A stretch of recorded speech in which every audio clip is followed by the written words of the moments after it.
The air hung heavy, thick with the scent of formaldehyde and fear.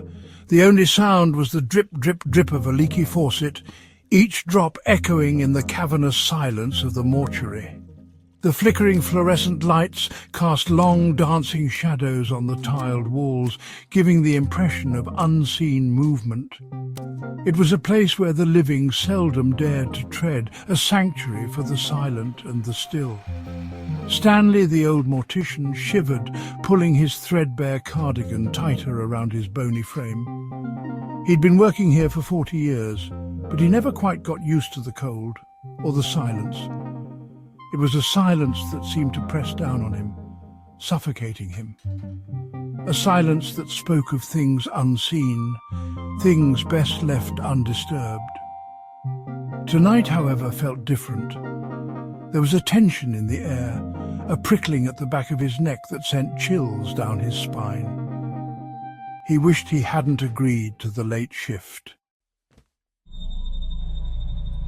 A loud clang from the far end of the room made him jump. The metal doors of the service elevator swung shut with a resounding boom. New arrival.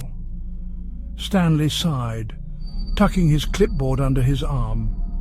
Another soul to prepare for its final journey. He made his way towards the elevator, his footsteps echoing in the stillness. As he got closer, he noticed a strange smell, cloying, sweet and faintly metallic, the smell of decay. But this was different. This was wrong.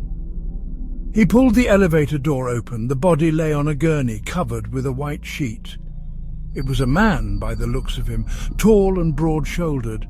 But something about the way he lay there, so still, so utterly lifeless, filled Stanley with a sense of unease. As he wheeled the gurney towards the steel table, he could have sworn he saw the sheet move. A single, shallow breath. He stopped, holding his own breath, listening intently. Silence. He must have imagined it. Back at the steel table, he reached out a trembling hand to peel back the sheet. The moment his fingers brushed against the cold, clammy skin, a scream tore through the silence. Stanley stumbled back, his heart pounding in his chest. But it wasn't him who had screamed. The cadaver's eyes snapped open, glowing an eerie red in the dim light. Its mouth, twisted into a grotesque grin, opened wide, revealing rows of sharp, pointed teeth. A low, guttural growl emanated from its throat, a sound that seemed to vibrate in Stanley's very bones. Paralyzed with fear, Stanley could only watch in horror as the cadaver slowly sat up on the table. Blood oozed from its eyes and mouth, staining the pristine white sheet crimson. The stench of decay intensified, choking the air out of the room. It reached out a hand, its long bony fingers tipped with razor-sharp claws. "Join me!" it rasped, its voice a chilling whisper that seemed to slither into Stanley's mind.